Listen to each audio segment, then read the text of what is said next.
Good afternoon, everybody. Welcome to Stoveside Chats. Excuse me. My name is Chad Blackwelder with the North Carolina Department of Agriculture. Thank you for tuning in today. We have a good interview today. It's going to be with Anne Marie Thornton of Hey Peter, thanks for joining us. Splendor Pond, thanks for joining us. Stephen Hagman, cool. Everybody's joining in early today. That's awesome. Thank you guys for watching and waving in. We appreciate that. So anyway, Anne Marie Thornton of James Creek Cider House will be joining us, and I think maybe her husband David also. I'm not sure. Laughing Spell, thank you for joining us. So anyway, we're waiting for them to chime in, and we'll get started. But they are our first. There they are. Let's see.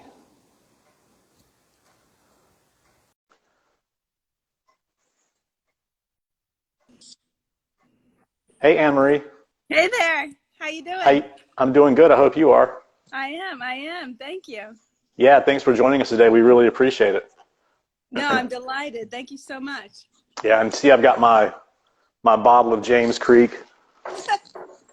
Excellent. Yeah, it's empty. We need to come back and see you. My wife and I are really, really lucky. We live close by to the Cider House, and actually the Cider House is really close to where I grew up, between Sanford and Southern Pines, in a little town called Cameron. So, Anne Marie, tell us about yourself and how you ended up making cider.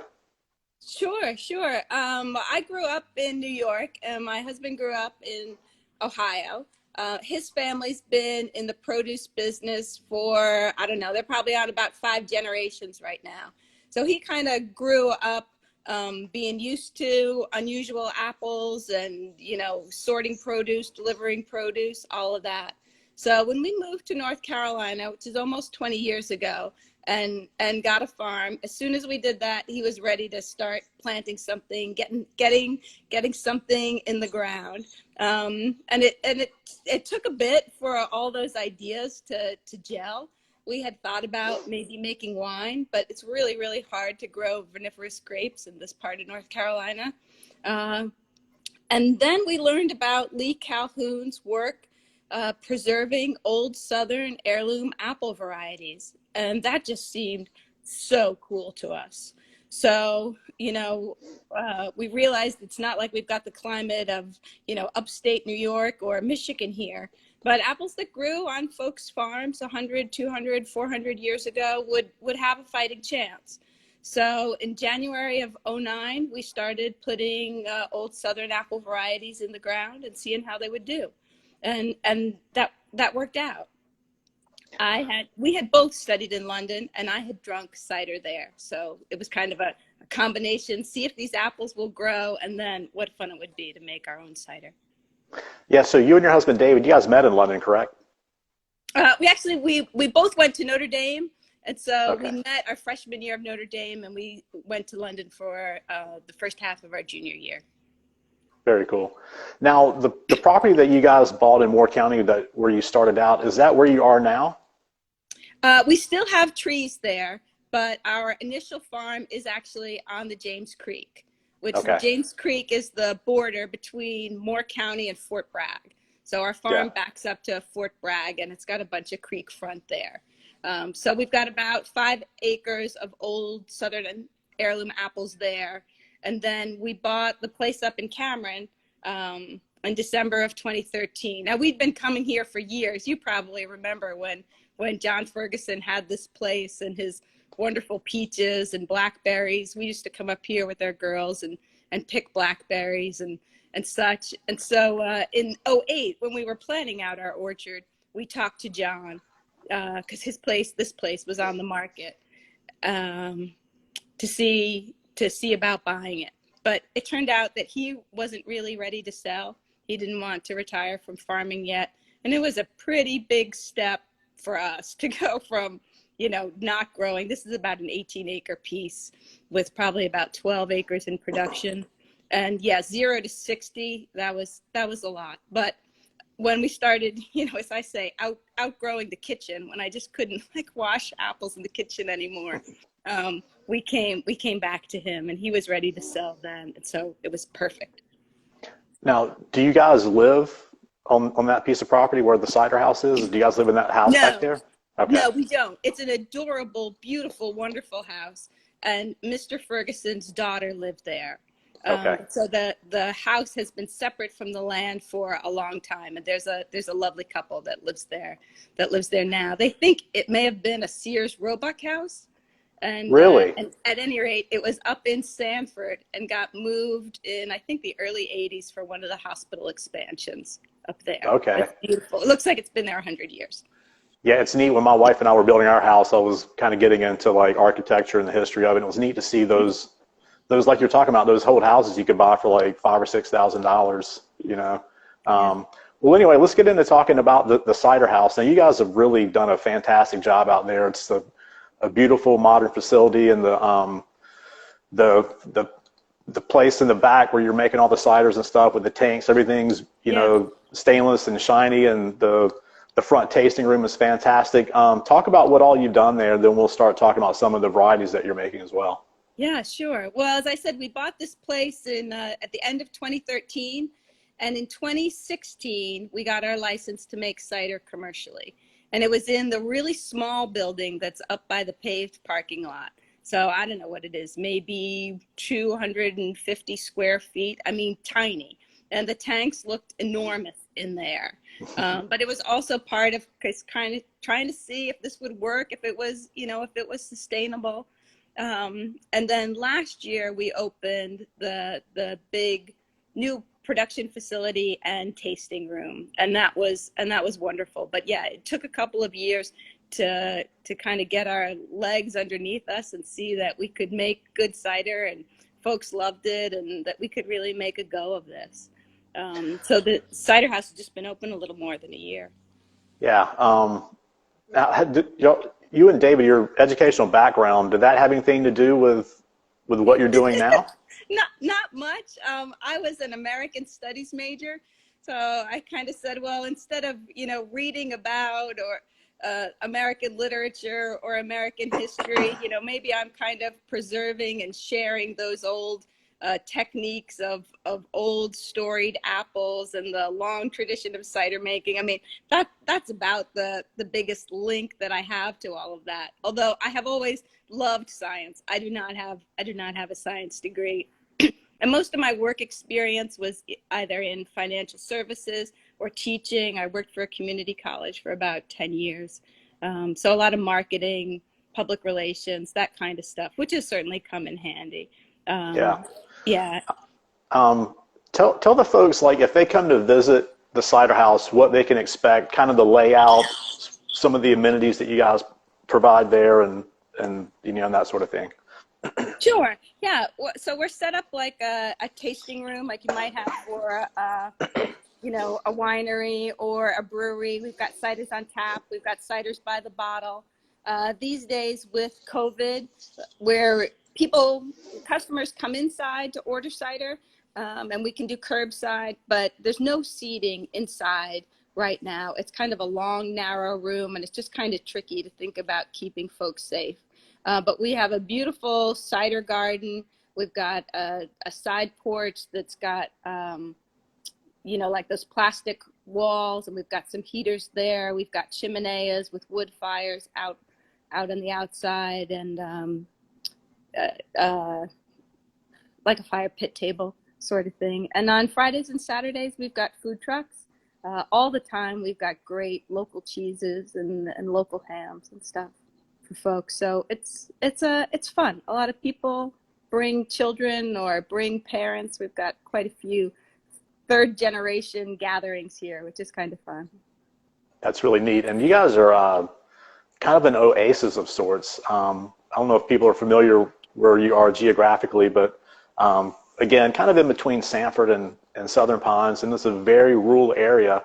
So it's nice to have a place for some of us folks who live out in the sticks to have a cool place to come hang out. And we've been there a lot recently, and we were there when you guys were doing the North Carolina Cider Week, and you finished up your week with Chef Matt from Ashton's came and did sliders with your ciders, and it was me and my wife and my brother and his wife and my mom, and we went out there. We knew there was going to be a crowd, but man, there were so many. It was so cool to see, and like it's really like we felt totally safe out there during this COVID environment, because it's a big piece of property. It's very, very spread out, and you know, people were distancing and having a good time. But it was really, really neat to see that. Especially, like I said, I grew up pretty close to that farm, and it was always a nice, quaint, quiet little farm. And I know they did ice cream for a while, but it's neat that you guys are making great ciders, but also offer such a cool place for folks to hang out as well. Yeah, I think like you, a lot of folks enjoy that. Pretty much you'd have to drive about 20 minutes if you wanted to get dinner around here. So having the food trucks is fun. I know we have a lot of neighbors here who aren't drinkers themselves, but they'll pop over for the food truck and, you know, to get fresh cider or whatnot.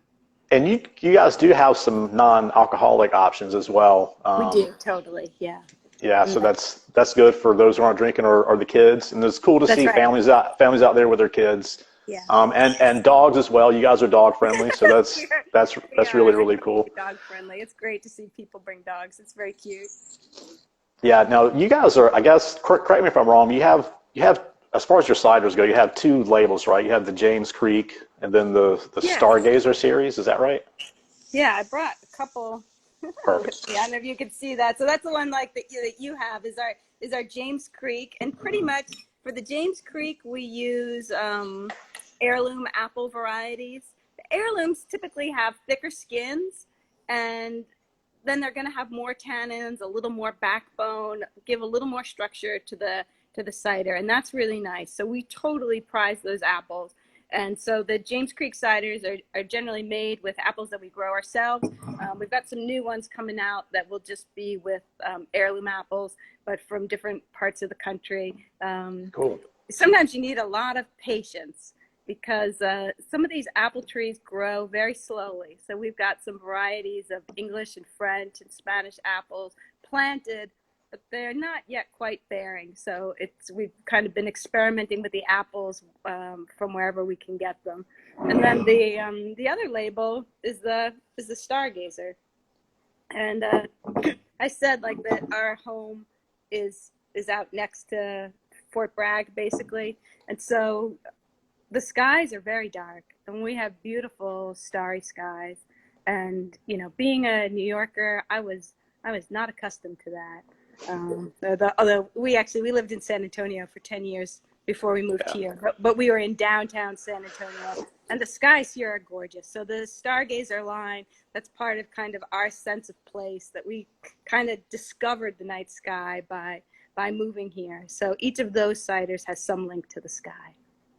Yeah, and a lot of cool different flavor profiles in the Stargazer lineup. I know you do one with rhubarb and strawberry, and the beehive is the honey and ginger, and you've got a blueberry and a blackberry, which leads to my next question. You guys are obviously growing more than just apples, correct? Yeah, we grow peaches. We grow a lot of peaches. We got about 6 acres of peaches and blueberries, and some persimmons and pears and whatnot. We also source fruit like strawberries. I don't grow, but Cliff Pilson is just down the road from us. He's got fabulous strawberries, and I've known him since I started farming, and it's great. So we get strawberries from him. We get some sweet potatoes for him. I've got a sweet potato cider we bring out now and then. And yeah, I love working with fruit. It's just really fun, and we try not to take these Stargazer ciders too seriously.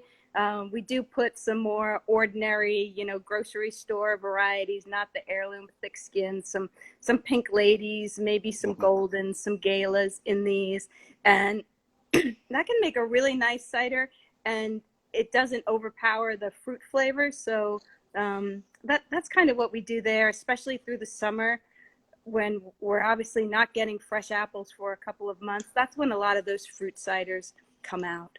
And it's a nice way to stretch the season. Yeah, and like a chef in his or her kitchen, you're taking advantage of the seasons, and being able to procure those things locally, super important.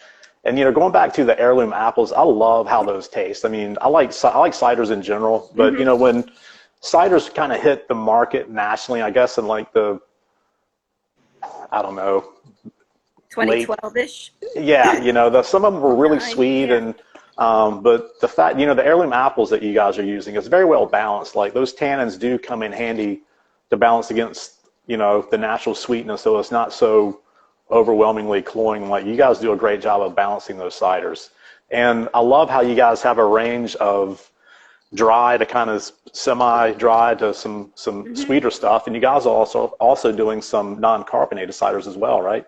That's right. Yes, our Estrella Fugace is totally dry and yeah, and no bubbles at all. We're also working on some sparkling, which will be fun. Oh, very cool. Now, the fruits that you grow, are those all intended for ciders, or do you guys Oh have no, a? we do lots of fresh fruit sales.